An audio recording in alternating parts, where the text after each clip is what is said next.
তিনি হিকমতের তালিম দিয়েছেন। হিকমতের তালিমের অর্থ হলেই, হিকমতের তালিমের অর্থ হলেই এই দিকে তাকালে দিকে তাকান, আপনার দিকে তাকাবেন না, এই লোকগুলি ভালো হবে না।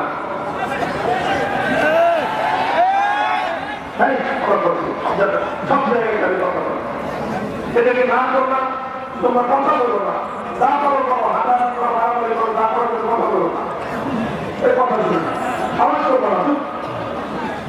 এদিকে তাকান, 3 নম্বর কাজ হলো তালিমে হিকমত। তালিমে হিকমত অর্থ হলো যে যেই আয়াত প্রথমে তেলাওয়াত করা হয়েছে, এটা মারবো বুঝতেছ না, ওরা লাড়ি দিয়ে এটা মারবো, লাড়ি দিয়ে এটা মারবো,